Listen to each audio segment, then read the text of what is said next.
isu dari Forum Purnawirawan TNI yang menyerukan pemakzulan Wapres Gibran ini sebagai mantan Ketua MK ini sebenarnya gimana sih Prof pandangannya? Jadi ekspresi dari apa ini harus dimaklumi ya, ekspresi dari kekecewaan, kemarahan, ketidaksukaan kepada Jokowi dan keluarganya, termasuk tentu saja dengan Gibran, itu harus dipahami sebagai fenomena ya, yang alamiah aja, sesuatu yang rasional aja. Jadi kita tidak usah nafikan, tidak usah kecilkan artinya, kita pahami aja, jadikan pelajaran bahwa ada kelompok-kelompok yang sedang marah kepada keadaan, termasuk para mantan jenderal yang tentu mereka itu bukan karena pertimbangan materialitas, bukan juga karena pertimbangan teknis politik kekuasaan, tapi itu ekspresi dari idealisme bernegara. Maka kita harus hormati, ya kan? Ya sudah, itu, dan dia sudah salurkan dengan baik ke DPR. Kirim surat. Jadi kita hormati gitu. Nah, tetapi kita sudah punya kesepakatan mengenai tata cara mengekspresikan atau tata cara untuk memakzulkan presiden dan wakil presiden. Nah, itu namanya mekanisme impeachment, sudah diatur di konstitusi. Itu loh. Caranya itu pertama ada alasannya, kedua ada proses proseduralnya. Nah, kalau alasannya sebenarnya, kalau konkretnya mau dicari-cari gampang. Ada 6 yang bisa dijadikan alasan. Pertama karena berkhianat pada negara, yang kedua karena korupsi, yang ketiga karena terima suap, yang keempat kalau dia melakukan tindak pidana berat lainnya. Apa tuh? Iya, segala macam tindak pidana yang diancam dengan hukuman di atas 5 tahun itu masuk kategori tindak pidana berat semua. Jadi ada 4 kemungkinan alasan hukum. Lalu ada alasan yang kelima, perbuatan tercela. Kalau terbukti ada perbuatan tercela yang dilakukan oleh seorang presiden atau seorang wakil presiden, itu bisa jadi alasan juga. Yang terakhir itu alasan administrasi, kalau dia meninggal, dia mengundurkan diri, atau dia ternyata tidak memenuhi syarat lagi sebagai presiden atau calon wakil presiden, nah, dia bisa diberhentikan. Jadi ada 6 alasan. Nah, kalau mau dicari-cari, gampang itu, bisa dicari. Ya kan? Nggak usah saya sebut kasusnya satu-satu, banyak sekali. Ya kan? Ya, sederhananya begini, kalau seorang presiden lewat naik mobil di Jalan Sudirman, buka pintu, meludah di jalanan, kena ibu-ibu lain lagi naik motor. Nah, pertanyaannya, itu tercela apa enggak itu? Masa pejabat publik meludah sembarangan, kena muka orang lagi, ya kan? Ibu-ibu pula, dia dandan mau kawinan, tahu-tahu diludahin. Padahal presiden nih, tercela apa enggak itu? Nah, itu tercela itu. Jadi untuk alasan mudah dibuktikan. Nah, itu tempat membuktikan di MK. Jadi di MK itu nanti membuktikan apa benar dia melakukan 6 hal tadi. Masuk kategori 6 hal tadi. Kasusnya apa, buktinya mana. Kalau terbukti bisa jadi, pasti setuju MK-nya. Apalagi MK itu ada 5 kewenangan.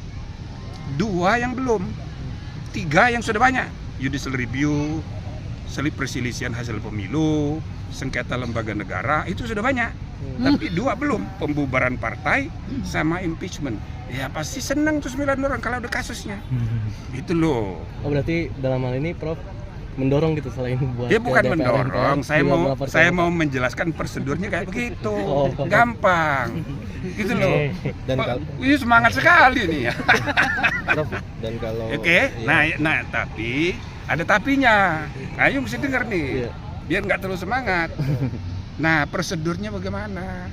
Prosedurnya itu harus mulai dari DPR. DPR lah yang harus memutuskan lebih dulu tuntutannya, baru dibawa ke MK.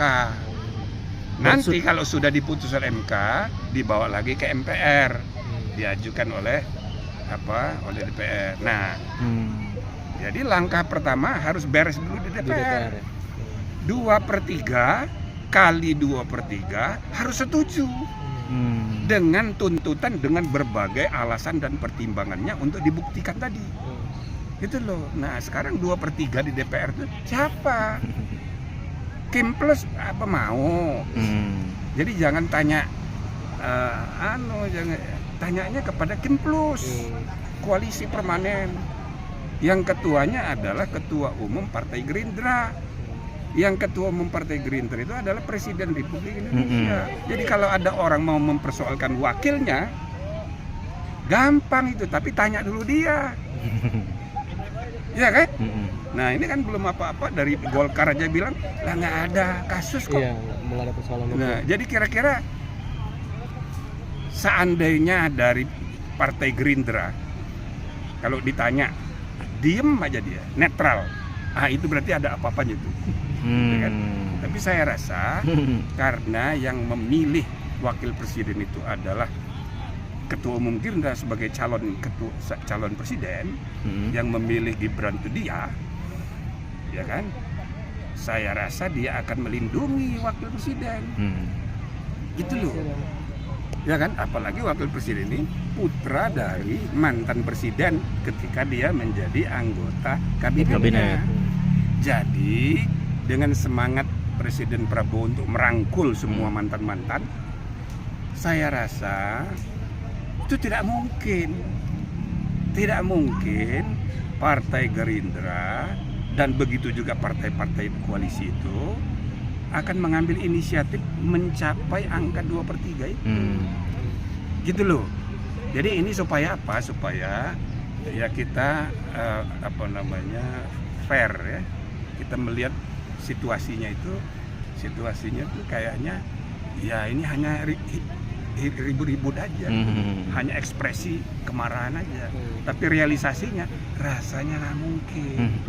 Maka akan jauh lebih baik seandainya masyarakat luas, publik ya, itu diajak berpikir bagaimana sih kalau kita berpikir ke depan aja, jangan ke belakang. Ekspresi kemarahan kita tentang masa lalu ya itu agak sedikit dikurangi lah, ya kan? Karena nggak ada gunanya. Sebab akibatnya itu nanti ngabisin waktu, tapi tidak ada ujungnya. Jadi ribut, kayak mempersoalkan ijazah palsu. Kayaknya ini kalau nggak diredam, ini selama 5 tahun akan terus ribut. Nah, ujungnya Jokowi dan keluarganya akan menjadi sasaran tembak terhadap semua kekecewaan publik pada situasi. Maka yang dimarahin orang tuh Jokowi dan keluarganya selama 5 tahun. Maka perhatian masyarakat kita akan tidak terpusat kepada kinerja pemerintahan yang sekarang. Jadi setiap kali ada kemarahan kepada keadaan, yang jadi sasaran tembak itu Jokowi dan keluarganya. Ya kan gitu. Nah, ini tidak sehat. Kita lalu tidak fokus memberi pengawasan efektif ya kepada kinerja pemerintah yang sekarang. Apalagi ada keperluan untuk menata sistem politik ketatanegaraan menuju masa depan. Kalau bisa 5 tahun ini menuju Indonesia emas itu di pertengahan abad ke-21, itu kan banyak sekali hal-hal yang harus kita antisipasi dengan mengadakan perubahan sistemik, termasuk bila perlu perubahan kelima Undang-Undang Dasar. Nah, ini kan harus berpikir ke depan. Bagaimana kita mau ngajak orang berpikir menata ke depan supaya apa yang kita keluhkan kemarin itu nggak terjadi lagi. Caranya kan memperbaiki sistem ke depan, tapi nggak ada orang mau diajak berpikir ke depan karena terjebak kepada situasi masa lalu dan juga mengabaikan masa kini. Nah, masa kininya apa? Ya kita harus, ini kan tidak selalu benar ini pemerintahan Prabowo Gibran ini. ada saja kelirunya, tapi nggak ada yang retake. Semua kemarahan itu ke masa lalu. Jadi saran saya melalui semangat Idul Adha ini, mari kita ya sedikit berkorban, mengorbankan kepentingan pribadi kita, mengorbankan sedikit perasaan kita untuk menata masa depan yang lebih baik itu. Oke. Oke? Ya, makasih banyak Prof.